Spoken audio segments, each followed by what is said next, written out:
Good morning students, कैसे हैं बच्चों आप सब। बच्चों, in this chapter why do we fall ill already we have studied about the कि what is disease.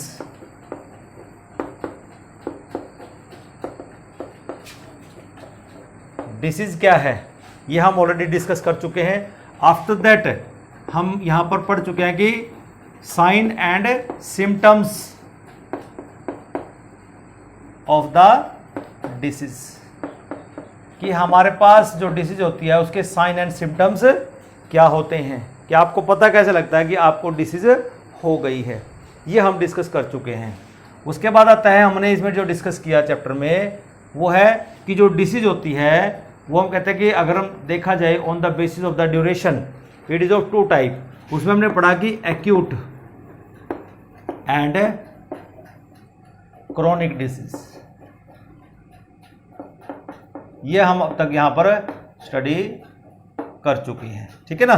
These things we have discussed in our previous lecture.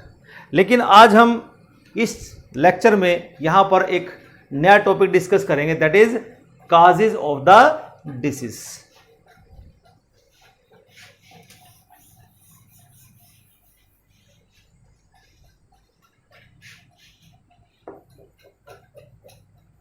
Causes of the disease,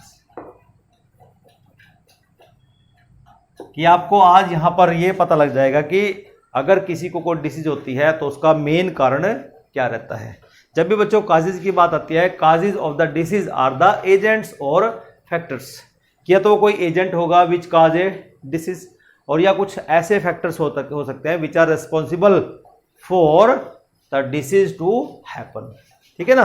तो cause of the disease, cause of the disease are the agents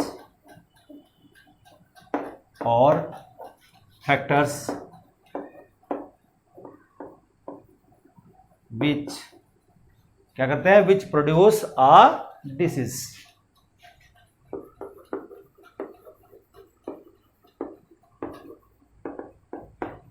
जो एक disease produce करते हैं। And बच्चों याद रखना, जो काजेज डिसीज प्रोड्यूस करते हैं these are of three types, and these are of three types. ये तीन तरह के यहां पर होते हैं, जिसमें जो पहला टाइप आज हम पढ़ेंगे, type 1 is the immediate cause.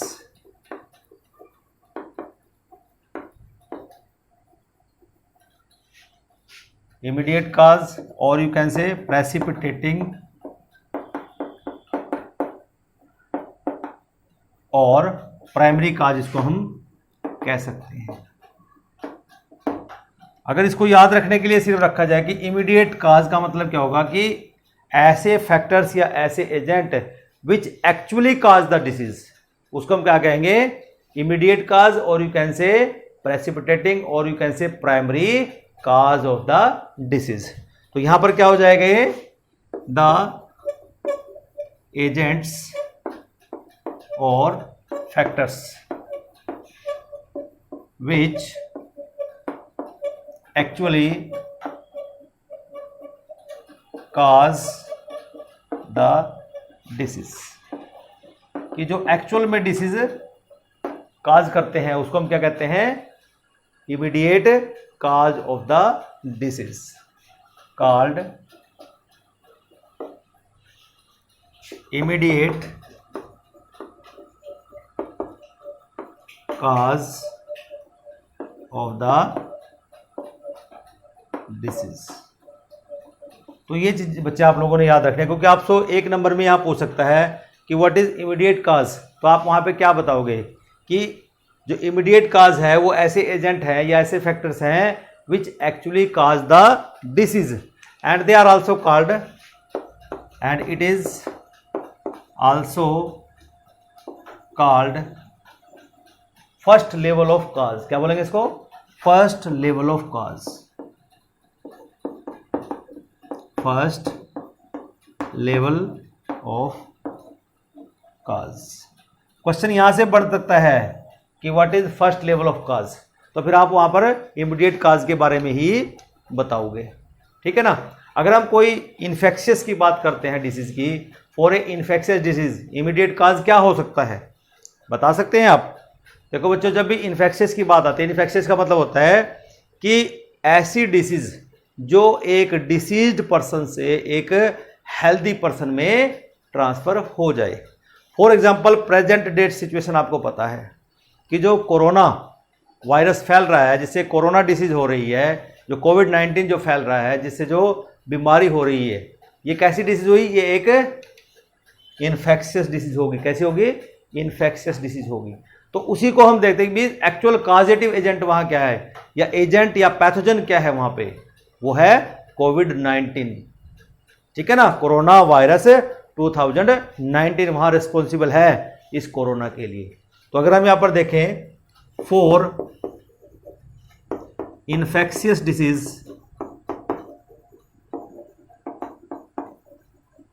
Immediate cause is pathogen. Immediate cause क्या होगा, पैथोजन होगा। इसका मतलब है जो पैथोजन है वो एक एजेंट है। क्या है, एक एजेंट है ये पैथोजन। और फिर पैथोजन क्या होगा, these are the living micro organism. क्या है, लिविंग और माइक्रो ऑर्गेनिज्म है। इसमें हमारे पास आ जाएगा यहाँ पे, जैसे हम वायरस की बात की हमने, अभी मैंने आपको कोविड-19 का एग्जांपल दिया वायरस का, ये भी एक पैथोजन है which actually cause a disease. फिर हम दूसरा एग्जांपल लेते हैं यहाँ पे, बैक्टीरिया है which actually cause the disease. इसी तरह हमारे पास पैथोजन अगला है fungi which actually cause the disease. इस तरह हमारे पास नेक्स्ट आ जाएगा protozoan which actually cause the disease. And next last आ जाएगा हमारे पास वॉर्म्स। जितने वॉर्म्स है, चाहे टैप वॉर्म है, एस्केरिस है, वो सारे वॉर्म्स में आ जाते हैं। क्लियर। तो इस तरह से हम कह सकते हैं कि हमारे पास एक इन्फेक्शियस डिसीज के लिए इमीडिएट काज क्या होगा, पैथोजन। और पैथोजन आपके पास कितने टाइप्स के हैं, 5 तरह के हैं। वो वायरस हो सकता है, वो बैक्टीरियल हो सकता है, वो फंगल हो सकता है, वो प्रोटोजोन हो सकता है, वो वॉर्म्स हो सकता है।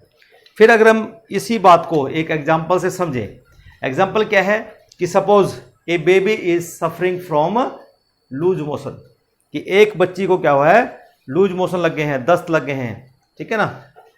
देन यहाँ पर जो इमीडिएट काज है या जो प्राइमरी काज है वो क्या होगा, एक पैथोजन है। और पैथोजन कौन सा हो सकता है, देखिए बेटे, जब भी बैक्टीरियल इन्फेक्शन होता है लूज मोशन उसमें भी लग सकते हैं, या इनमें से वायरल इन्फेक्शन है तो उनमें लूज मोशन लग सकते हैं। तो यहाँ पर जो मेन काज है या जो प्राइमरी काज है which cause the loose motion in baby is pathogen. और पैथोजन में भी वायरस है या वहाँ पर वो बैक्टीरिया है, ठीक है ना। एक एग्जाम्पल के साथ इसको पढ़ते हैं। Example, a baby is suffering from, a baby is suffering from loose motions. किसको क्या लगे हैं, लूज मोशंस। तो यहां पर the primary cause is, the primary cause is again pathogen.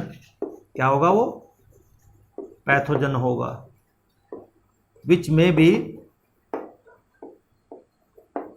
वो क्या हो सकता है, वो एक वायरस हो सकता है, विच में भी वायरस और बैक्टीरिया, वो दोनों में से कोई सा एक हो सकता है जिसके कारण बच्ची को लूज मोशन लगे हैं, ठीक है ना। अब बच्चों यहाँ पर हम बात करते हैं कि ये वायरस और ये जो बैक्टीरिया है ये बच्ची के पास पहुंचा कैसे, क्योंकि हम ये देख रहे हैं कि बच्ची के पास कोई फूड नहीं जा रहा है, ठीक है ना, वो तो मिल्क के ऊपर डिपेंडेंट है, सिर्फ मिल्क लेती है बेबी, लेकिन फिर भी उस तक ये वायरस पहुंच गया है, बैक्टीरिया। इसका मतलब what is the mean of transport of these pathogen to the baby. तो अब हम यहाँ पर यही डिस्कस करेंगे कि जो पैथोजन है it reaches the baby, you can से विद अनक्लीन वाटर, कि बेबी ने क्या हुआ कि उसको हमने अनक्लीन वाटर पिला दिया है, ठीक है ना। द पैथोजन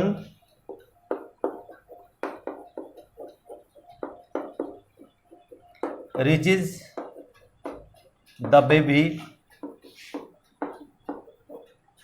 ठीक है ना, थ्रू, किसके थ्रू पहुंचा, या by baby by unclean water, कि उसको पानी ऐसा पिला दिया गया जो साफ सुथरा नहीं है, ठीक है ना। दूसरा, contaminated food, contaminated food, fruit, कि हमने उसको कंटामिनेटेड फूड या फ्रूट उसको दे दिया, या ऐसा हो सकता है कि उसकी जो मिल्क बोतल है वो कंटामिनेटेड हो सकती है, मिल्क बोतल, जैसे दूध पिलाते ना बच्चे को मिल्क बोतल से, and other articles, and other articles. समझ गए बच्चे यहां तक? तो this is the, you can say first cause, और you can say first level cause, और you can say it is immediate cause of the disease. एक बात समझ में आ गई। अब जो दूसरा टाइप हम यहां पे स्टडी करेंगे उसको बोलते हैं हम कंट्रीब्यूटरी काजेज। क्या पढ़ेंगे अब? Contributory causes.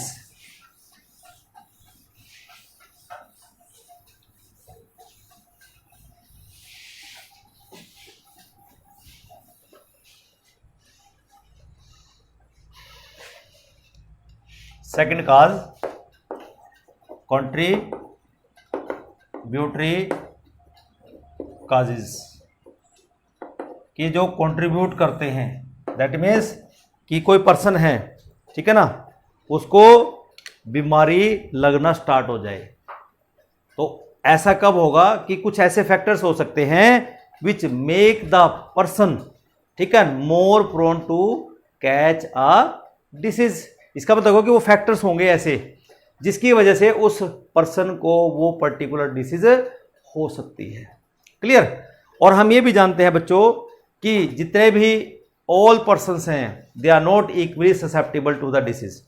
एक एग्जांपल के साथ आपको समझाना चाहूँगा कि जब आप क्लास में होते हैं, if a student is suffering from common cold, किसी को जुकाम हो जाता है सपोज कीजिए, तो क्या जुकाम सभी को लग जाता है? जबकि वो क्या है, एक इन्फेक्शियस डिसीज है। कि जब बच्चा स्नीजिंग करता है, स्नीजिंग करते टाइम या उसको छींक आ जाती है, तो उसके जो ड्रॉपलेट्स हैं वो एयर में आ जाते हैं, और एयर के थ्रू वो क्या हो गया, अब पास ऑन हो गया नेक्स्ट बच्चे के। जब बच्चा इनहेल करेगा तो उसको भी कॉमन कोल्ड होने के चांसेस हो जाते हैं। लेकिन आप खुद देखिए क्या सभी बच्चों को हो जाता है? इसका मतलब क्या हुआ कि वहां पर जिस बच्चे को कॉमन कोल्ड हो जाएगा, that means that student is more prone to get a common cold. लेकिन जब हम कहते हैं कि सारे बच्चे तो ऐसे नहीं है कि which are you can say susceptible to the disease, they are non susceptible. तो ये पर्सन टू पर्सन वेरी करता है, and it depends on the you can say nourishment, immunity of the student. तो हमारी सब की जो कंडीशंस हैं जिसमें हम रहते हैं या जो हम खाना पीना करते हैं, और जो हमारा जेनेटिक कॉन्स्टिट्यूशन है जो हमें पेरेंट्स से मिला है, ठीक है ना, हमारा खाना पीना, हमारा रहन सहन, हमारा आसपास हमारी सराउंडिंग्स, और जो हमारा जेनेटिक कॉन्स्टिट्यूशन है, जो हमें पैतृक धरोहर में हमें जो शरीर मिला है, इसके अंदर जो जेनेटिक कॉन्स्टिट्यूशन है, they are more responsible for the you can say contributory causes to cause a particular disease. ठीक है बच्चों? तो सबसे पहला पॉइंट इसमें यह है the factor which make a person prone to catch a disease. ठीक है ना? द फैक्टर क्या लिखेंगे? The factor which make a person, the factor which make a person prone to catch a disease, कि उसको योग्य बना देता है कि उसको डिसीज मिलती रहे। मीन्स उसको उसके अंदर क्या होगा कि वो पर्सन को ऐसा बना देगा कि उसको इजीली वो डिसीज हो जाएगी। सपोज हम कहते हैं कि आपको फूड के अंदर सॉल्ट ना दिया जाए, जिसको हम आयोडाइज्ड साल्ट की अगर हम बात करते हैं। तो इसका मतलब क्या होगा कि आप को अब हमने तैयार कर दिया कि आपको गोइटर हो सकता है, या हम ये देखते हैं कि आयोडीन की कमी से हमारी बॉडी के अंदर जो थायरोक्सिन हार्मोन है वो प्रॉपर्ली सिंथेसाइज नहीं होगा, तो थायराइड की प्रॉब्लम हमें वहां पर हो सकती है। तो यहां पर हम देखिए कि दैट मीन्स कि ऐसे फैक्टर्स कि वो ऐसे फैक्टर्स होंगे which make a person prone और you can say make the person susceptible to catch a disease. लेकिन हम ये भी जानते हैं कि all persons are not equally, all persons are not equally susceptible का मतलब हम कैपेबल ले सकते हैं, क्या लेते हैं, capable, susceptible to a disease,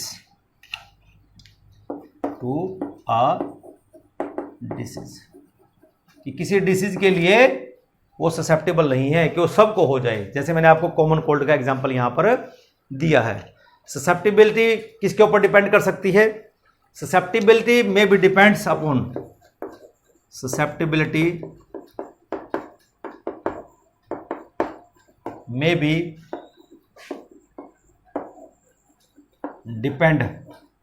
depends upon, जैसे मैंने बोला था कि दो चीजों पे ससेप्टेबिलिटी किसी डिसीज के लिए निर्भर करती है, और you can say non susceptibility also, susceptibility and यहां पे डाल सकते हैं एंड नॉन ससेप्टेबिलिटी ऐड कर सकते हैं आप यहां पे दोनों चीजों को, ससेप्टेबिलिटी एंड नॉन ससेप्टेबिलिटी में बी डिपेंड्स अपॉन, कि दो चीजों पे मैंने बोला निर्भर करती है, may be due to poor health, किसके कारण हो सकते हैं, may be depends upon poor health, कि पर्सन को प्रॉपर नरिशमेंट नहीं मिल रही है, मीन्स पर्सन क्या है, अंडर नरिश्ड है।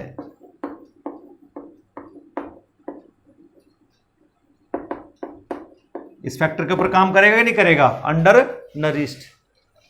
ठीक है बच्चों, कि जो ससेप्टेबिलिटी है वो डिपेंड करती है कि हमारे पास पर्सन के अंदर ससेप्टेबिलिटी वो पुअर हेल्थ की या अंडर नरिश्ड होने के कारण भी हो सकती है। लेकिन हम कहते हैं कि इन सर्टेन पर्सन ससेप्टेबिलिटी और non susceptibility to a pathogen is genetically related. ठीक है ना, कि ये जेनेटिकली रिलेटेड भी हो सकते हैं। एक फैक्टर तो मैंने ये बता दिया कि ससेप्टेबिलिटी डिपेंड करती है किसके ऊपर, पुअर हेल्थ के ऊपर या अंडर नरिश्ड अगर वो पर्सन है तो वो ससेप्टेबल भी हो सकता है या ससेप्टेबल नहीं हो सकता। दोनों कंडीशन यहाँ पे हम देख सकते हैं। लेकिन इन सम पर्सन, कुछ पर्सन्स में ऐसा देखा गया, इन सम persons susceptibility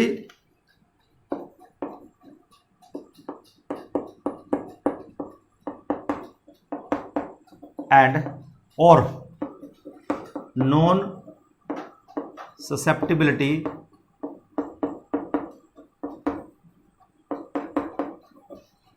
susceptibility and non susceptibility you can say due to genetically determined,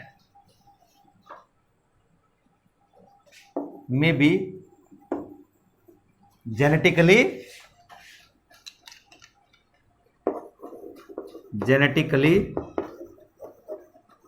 determined,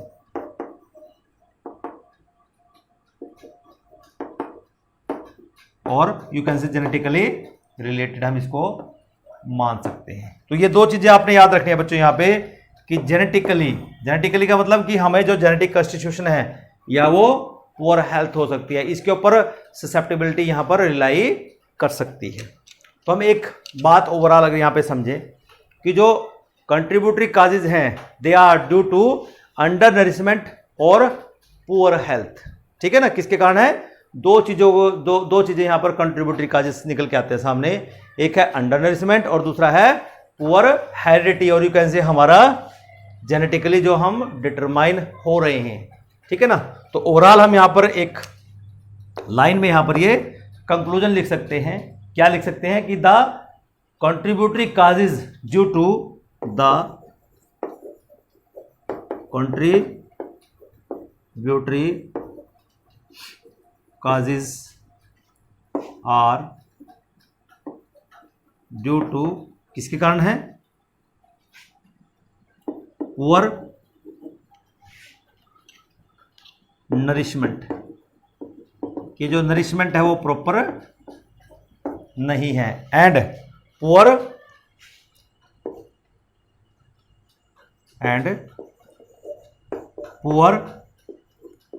heredity, यह वो पुअर हेरिडिटी के कारण हो सकती है, and is also called second level of cause, and also known as second level of cause। Second level of cause हम इसको यहां पर कह सकते हैं। बोलो बच्चों, यहां तक समझ आई बात सबको? तो हमने यहां पर जो सेकेंड टाइप था काज का वो हमने यहां पर कंप्लीट कर लिया है। नेक्स्ट अब हमारे पास यहां पर आता है थर्ड लेवल ऑफ काज, वो अब हम स्टडी करेंगे।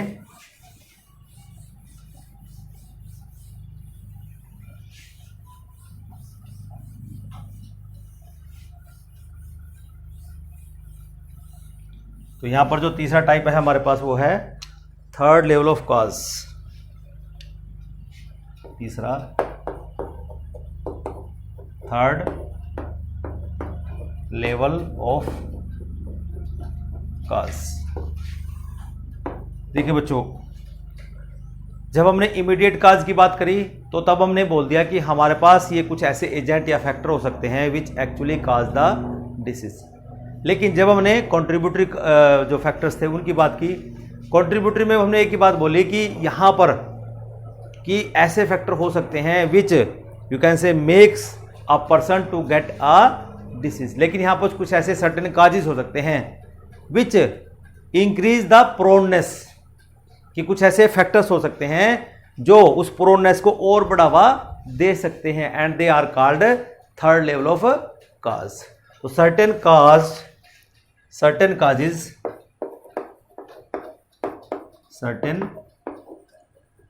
काजेज, ठीक है ना, कि कुछ ऐसे काजेज हो सकते हैं which increases,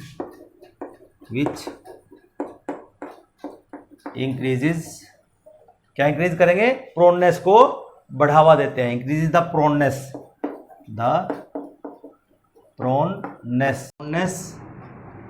to a disease.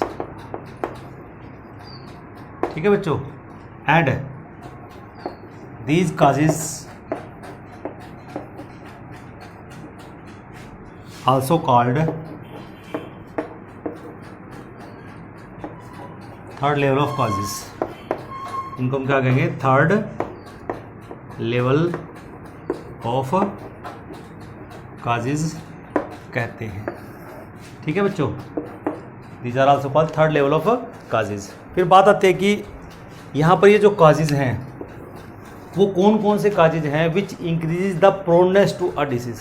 तो उसमें सबसे पहला जो काज आता है वो काज है इसमें पहला अनक्लीन वाटर। कौन सा है?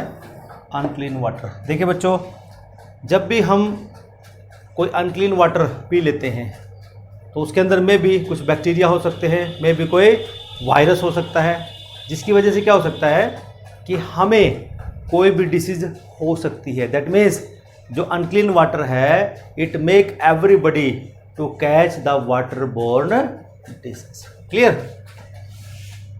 Okay, unclean water make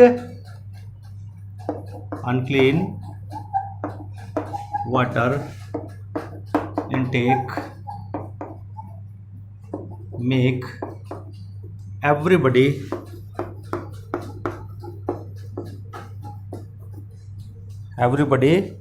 you can say waterborne disease, to catch water borne disease, कि उन लोगों को वाटर बोर्न डिसीज हो सकती हैं जो अनक्लीन वाटर पिएंगे या उनको अनक्लीन वाटर पीने को मजबूर होना पड़ रहा है। ठीक है ना। फिर हम देते हैं poor health services, second one, poor health services. देखिए बच्चों, आज भी कुछ ऐसे स्लम एरियाज हैं जहाँ पर कुछ पुअर लोग रहते हैं और वहाँ पर कई बार क्या होता है कि they are not able to get good health services, और जब उनके पास गुड हेल्थ सर्विसेज नहीं होंगी दैट मीन्स वहाँ पर हेल्थ प्रॉब्लम्स इंक्रीज हो जाएंगी due to lack of good health services.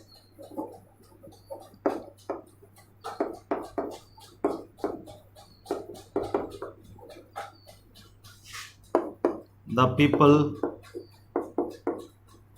may suffer from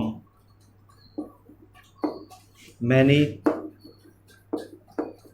health problems, कि लोगों को बहुत सारी हेल्थ प्रॉब्लम्स यहाँ पर हो सकती हैं। नेक्स्ट काज की अगर हम बात करते हैं that is third cause is poverty. वैसे अगर देखा जाए जो पॉवर्टी है ये क्या होता है कि ये पॉवर्टी वाले लोग गुड हेल्थ सर्विसेज भी नहीं ले पाते, क्यों? इनके पास पैसे नहीं होते। ठीक है ना।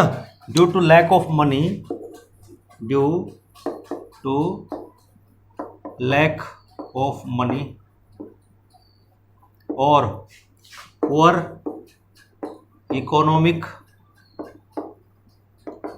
Condition,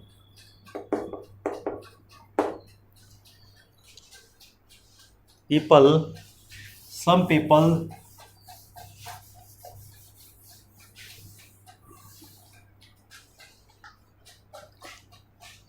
economic condition, some people not able to purchase good quality food,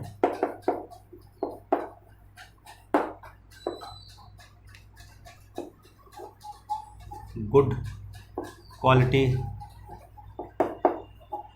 medicines. Okay, ना उनको गुड क्वालिटी मेडिसिन मिलेगी या हेल्थ सर्विस,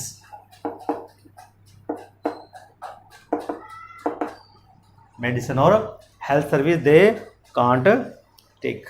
तो इसका मतलब होगा कि they are not able to, they are not able to live in clean environment, और वो लोग क्लीन एनवायरनमेंट में भी नहीं रह पाते, जिससे क्या होगा, they are more prone to, that is they are more prone to disease.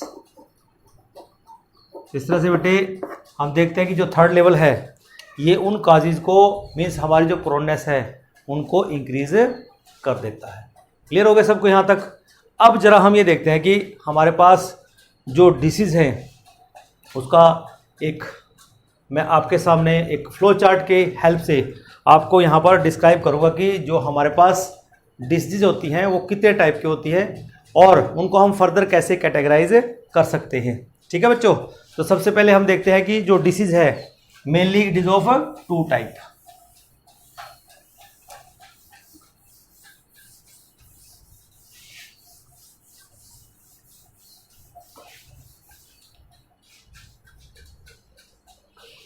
देखिए बच्चों, जो डिसीज है they are mainly of two type. पहला टाइप यहाँ पे मैं कहूँगा congenital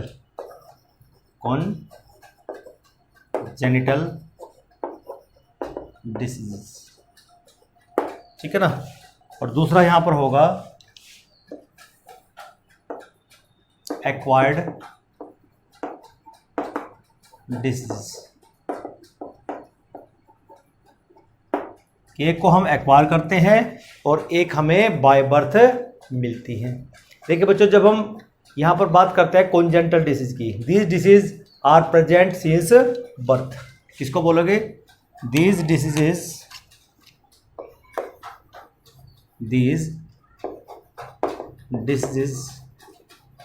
are present since birth, कि बर्थ से ही होती हैं, ठीक है ना।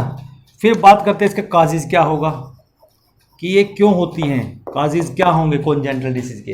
देखिए बच्चों, जो सबसे पहला काज है may be defective embryonal development, कि जो एम्ब्रियो है उसकी डेवलपमेंट प्रॉपर नहीं हो पाई है, मीन्स डिफेक्टिव एम्ब्रियो डेवलपमेंट, पहला काज डिफेक्टिव एम्ब्रियो डेवलपमेंट।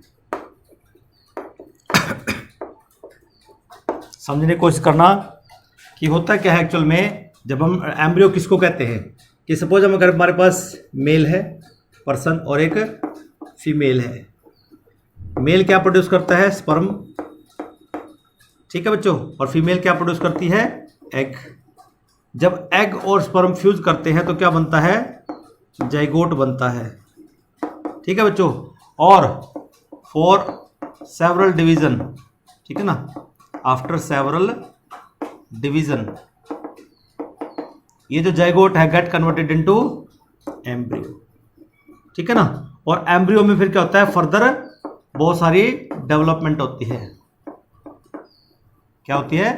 फर्दर कुछ डेवलपमेंट होती है और हमारे पास एक ऑर्गेनिज्म बन जाता है। तो बच्चों दिक्कत कहाँ है कि यहाँ से एम्ब्रियो से लेके ऑर्गेनिज्म में कन्वर्ट हुआ है, तो यहाँ कोई डिफेक्ट आ सकता है इस एम्ब्रियो डेवलपमेंट में, तो ये एक रीजन यहाँ पर हो सकता है। दूसरा है रीजन, ये भी हमारी जो डिफेक्टिव इनहेरिटेंस में आता है, इसको हम बोलते हैं कि पेरेंट्स के अंदर कोई ऐसा डिफेक्टिव जीन प्रेजेंट है which is get transferred from parent to offspring. क्योंकि आप देख रहे हो कि इसी एग्जांपल से आप समझ सकते हैं कि सपोज मेल से स्पर्म आ रहे हैं, तो स्पर्म के अंदर क्या होगा? जो मेल के अंदर जितने सारे करैक्टर हैं वो स्पर्म के थ्रू आगे प्रोजेनी में जाएंगे, ठीक है ना। तो अगर पेरेंट्स को कोई डिसीज है, मीन्स वो जेनेटिक रिलेटेड है, वो जीन से रिलेटेड है, देन दीज, अगर इसके सपोज हम कहते हैं कोई डिसीज, इसको ये डिसीज पर्सन है, सपोज हम कहते हैं कि इसको कलर ब्लाइंडनेस है। क्या है? कलर ब्लाइंडनेस है। ये एक डिसीज है जो एक जेनेटिक डिसऑर्डर है, ठीक है ना। तो अब ये स्पर्म के अंदर क्या होगा? इसका कलर ब्लाइंडनेस का जीन होगा, ठीक है ना। अब ये जीन इस ऑफस्प्रिंग में भी आ जाएगा, इस ऑर्गेनिज्म के अंदर भी ये जीन आ जाएगा।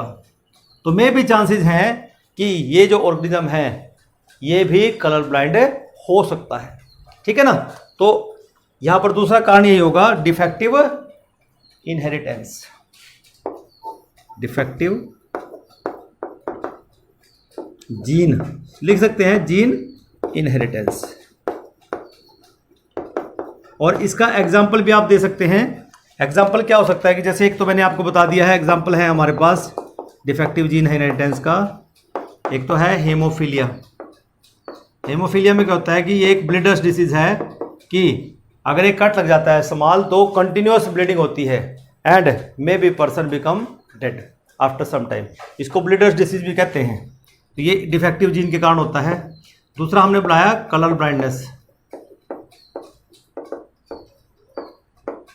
कलर ब्लाइंडनेस का मतलब क्या होता है कि ये एक आइज की डिफेक्ट है कि आइज के अंदर दो तरह के फोटो पिगमेंट सेल्स होते हैं, एक होता है रेड सेल्स, दूसरा होता है कोन सेल्स।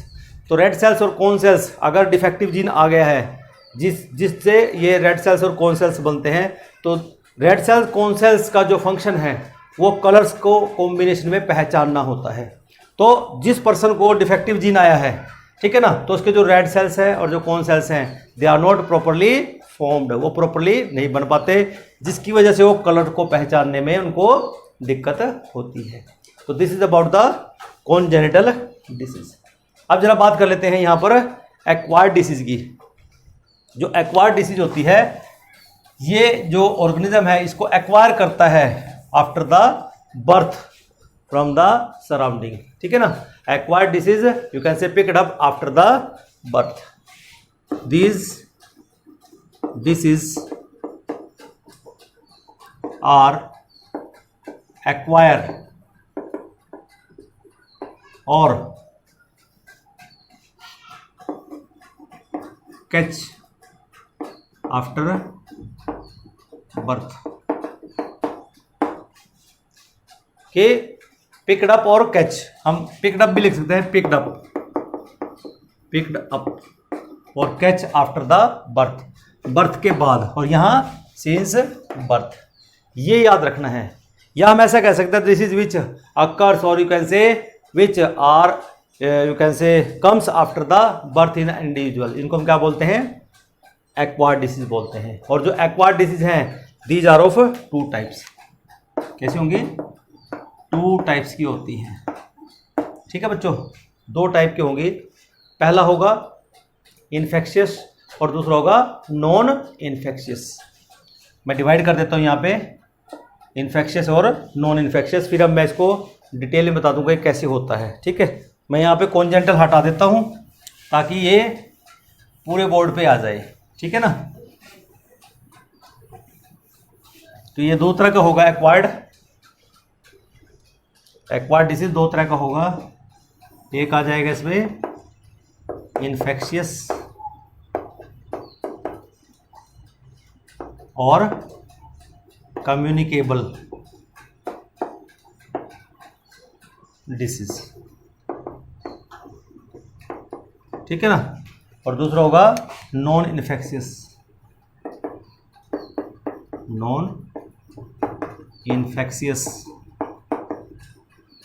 और नॉन कम्युनिकेबल,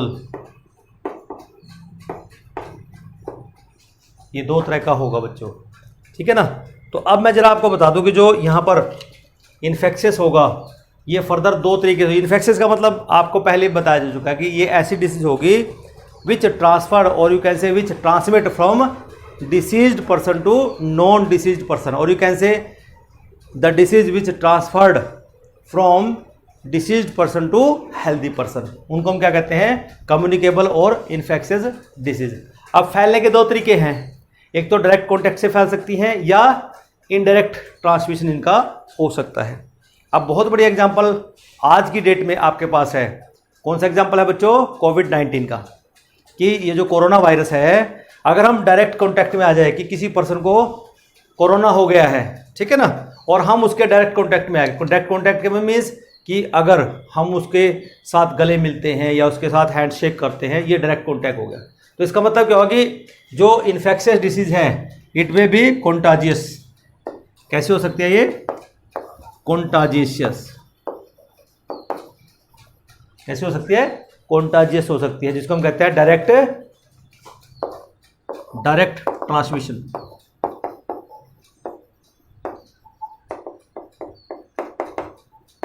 ठीक है, और दूसरा होगा non contagious, means indirect transmission. अभी जैसे मैंने बोला कि डायरेक्ट अगर हम हैंडशेक करते हैं, किसी को कोरोना हो गया है, ठीक है ना, कि कोई पर्सन कोविड-19 से इन्फेक्टेड है और अगर उसका डायरेक्ट हम उसके कॉन्टैक्ट में आ जाते हैं तो हमें भी कोरोना हो जाएगा, क्लियर। लेकिन जब इनडायरेक्ट ट्रांसमिशन की बात करते हैं कि वहाँ पर कोरोना किस पर्टिकुलर प्लेस को हम विजिट करते हैं और हम कहते हैं कि सपोज एक रूम में एक कोरोना पेशेंट रहता है और वो वहाँ पर हर चीज़ को छूता है, वो उसका टॉवल भी इस्तेमाल करता है, यूटेंसिल्स को छूता है, और उसके उस कमरे में से जाने के बाद अगर हम उन यूटेंसिल्स को या उसके कपड़ों को छुएंगे, क्यों, ऑलरेडी वहाँ पर कोरोना वायरस हो सकता है, ठीक है ना। तो ये इनडायरेक्ट ट्रांसमिशन हो जाएगा through articles used by that corona patient. इसको इसलिए बोलते हैं इनडायरेक्ट ट्रांसमिशन, हम इसको कहते हैं, ठीक है बच्चों। तो उसके बाद आता है हमारे पास जो नॉन इन्फेक्शियस और नॉन कम्युनिकेबल डिसीज होती है, वो कौन कौन सी हैं उनको हम जरा देख लें एक बार। कि जैसे हम यहाँ पर अगर बात करें नॉन कॉन्टेजियस, सबसे पहले आता है डेफिशिएंसी डिसीजेज। कौन सी आती है? Deficiency disease. डेफिशिएंसी डिसीज क्या है? जैसे हमारे पास जैसे गोइटर है, किसी कमी से हुआ, आयोडीन डेफिशिएंसी है, ठीक है ना। इसी तरह हमारे पास अगर हम स्कर्वी की बात करते हैं, ये विटामिन सी की कमी से होता है, ठीक है ना। अगर हम बात करते हैं नाइट ब्लाइंडनेस,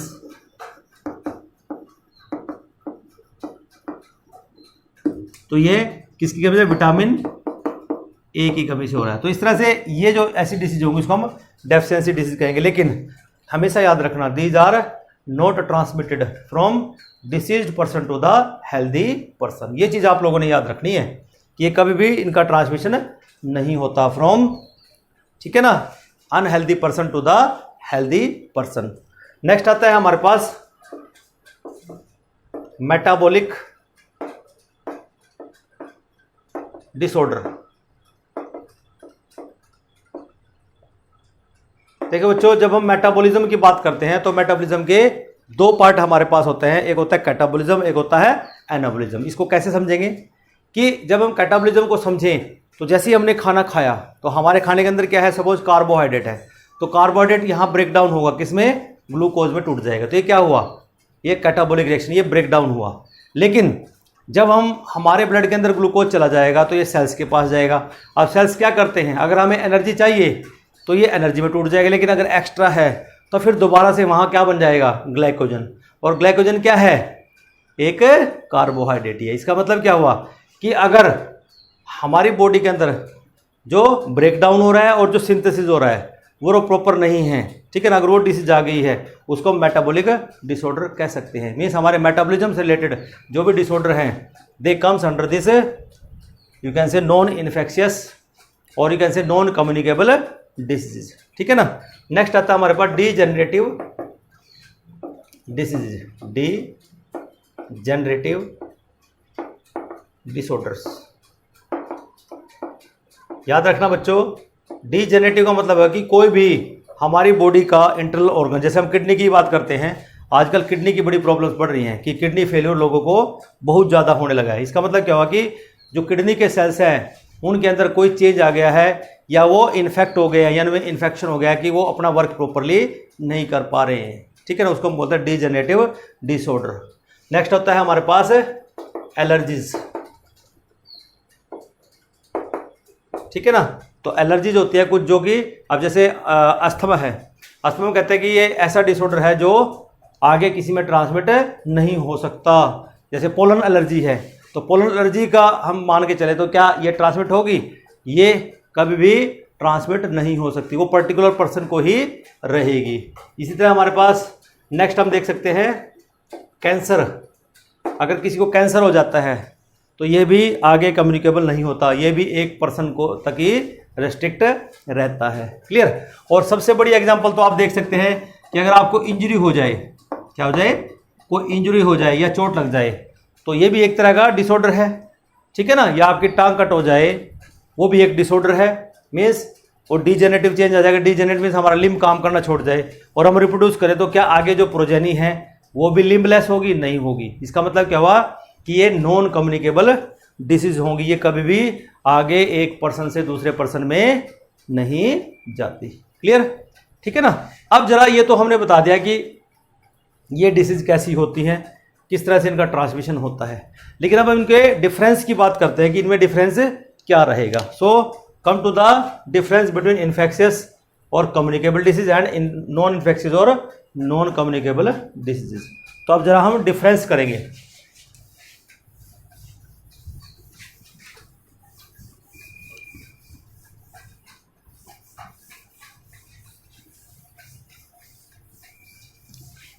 लास्ट टॉपिक है हमारा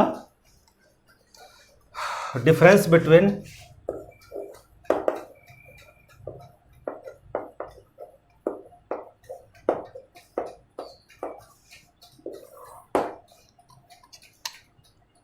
इन्फेक्शियस और कम्युनिकेबल डिसीजेज।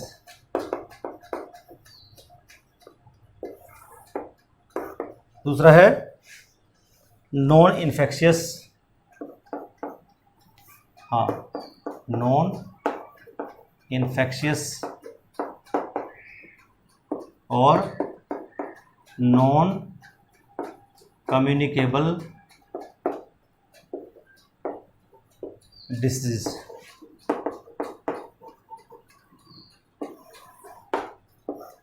अब सबसे पहले हम यहाँ पर इन्फेक्शियस की ही बात करेंगे। जो इन्फेक्शियस डिसीज होती हैं वो क्या होती हैं। जैसे आपको पता है कि जो जितनी भी इन्फेक्शियस डिसीज हैं they are caused by the pathogen, ठीक है ना।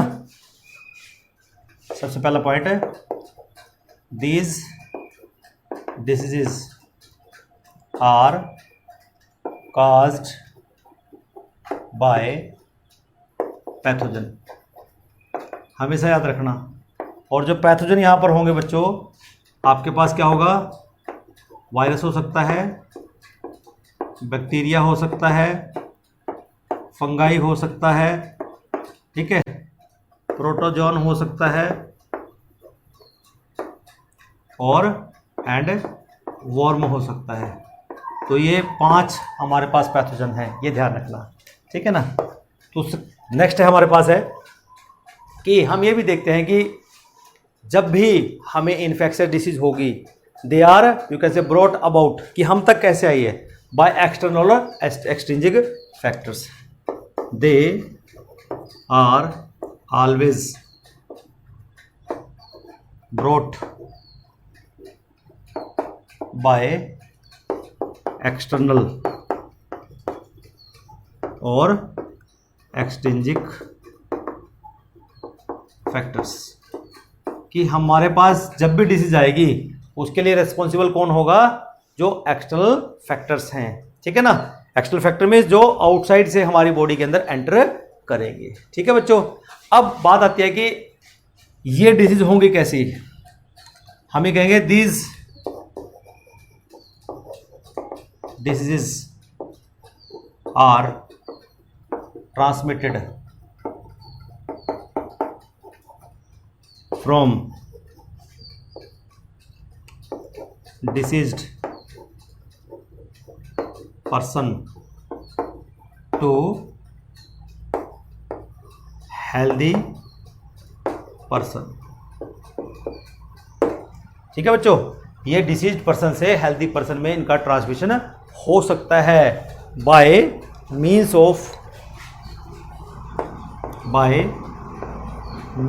ऑफ कि किसके थ्रू, डायरेक्ट कांटेक्ट, एक तो ये कारण हो सकता है डायरेक्ट कांटेक्ट में आ जाए, या थ्रू वाटर, या थ्रू एयर, या कोई वेक्टर हो सकता है, ठीक है ना। अब अगर एग्जाम्पल की बात करें इसमें, तो एग्जाम्पल क्या हो जाएंगे हमारे पास,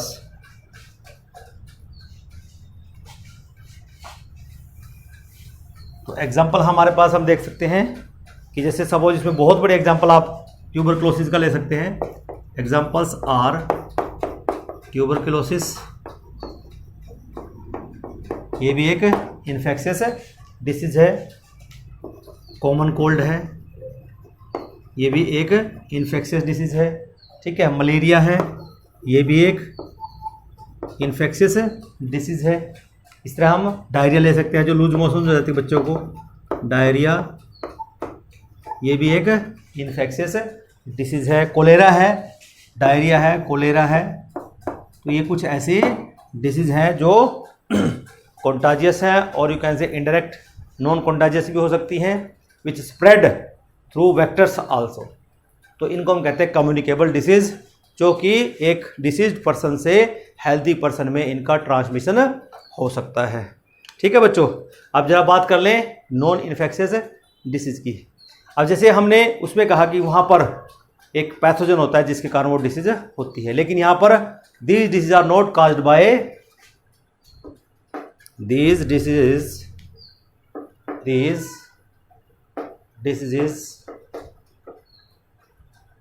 are not caused by any pathogen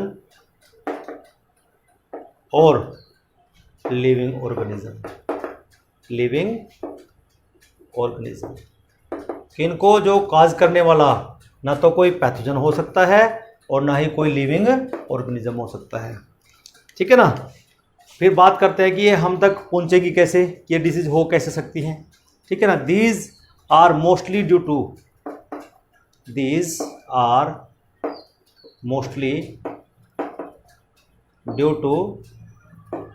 intrinsic और इंटरनल फैक्टर्स कि जो हमारे इंटरनल फैक्टर्स हैं they are responsible for to cause this disease. ठीक है ना। तो यहां पर इंटरनल फैक्टर्स हैं आर द काजेस, लेकिन यहां पर हम देखते हैं एक्सचेंजिंग फैक्टर यहां पर काजेज होते हैं। ठीक है ना। लेकिन हम जब बात करते हैं कि अब ये क्या ये डिसीज एक पर्सन से दूसरे पर्सन में ट्रांसमिट हो सकती हैं, they can not be transferred, they can not be transferred from diseased person to